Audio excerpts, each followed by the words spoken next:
bata pa lamang ako nung ako ay naalila, nawali sa magulang dahil sa pang-aalila ng aking ama't ina na labis ang pagpapahirap. At ilang taon din nagtiis sa mga paghihirap, mga palo sa aking hita na halos ay mamaga dahil sa simpleng kasalanan daw na aking nagawa. At kung minsan ay halos gawin akong isang alipin, at kung di ko magawa ay agad akong papaluin. Hindi ko magawa sa buhay ko ang lumabas upang makipaglaro sa kaibigan sa labas. At kahit bata pa ako ay naisipan ng lumayas dito sa aming pamamahay na tinuring ko na rehas. Paglabas ko ng pinto ay meron bang nag-aabang, nakamalasan o kaswertehan kahit walang alam pa akong gawin sa buhay para lang ako mabuhay. Laway gabayan na may kapal ang aking paglakbay.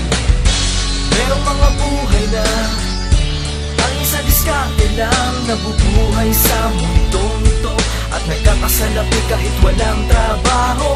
Hindi biro makipaglaro sa kapalaran at pasukin ang pagsubok na walang alam kundi diskarte lang. Ibas ang taon naging palaboy sa lansangan at kung sino-sino na ang aking nagiging kaibigan. Mabait man o hindi ay wala nang pakialam at makasama lang ang tao sa mundo merong alam. Sumasama na ako sa kahit na anong gawain, masama man o hindi ay dapat aking kakayanin dahil kung hindi sa buong araw walang kakainin. At bago ko to pasukin ay buo na ang damdamin at pinasok ang lahat kahit ito ay illegal, basta meron lamang pera sa akin na maibigay. At ang diskarte sa akin ay ang tanging nagpapatunay na kahit walang pinag-aralan ay kayang mabuhay. At magpahaba buhay ay puro diskarte lang at wala kang iniisip kundi puro pera lang. Sa pang-araw-araw na hanap buhay ginagawa dahil kung wala ito ay matagal na kung wala.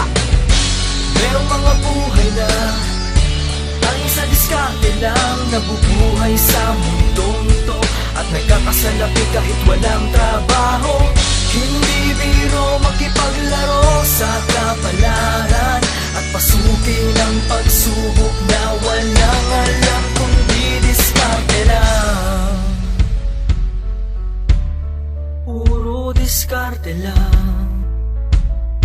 Oh, puro diskarte lang. Oh yeah. Walang alam, puro diskarte lang.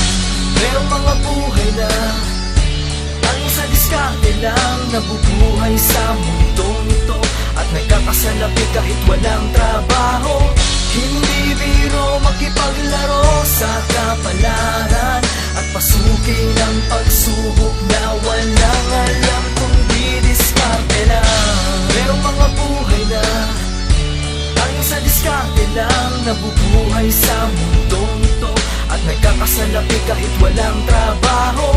Hindi biro makipaglaro sa kapalaran at pasukin ang pagsubok na walang alam kundi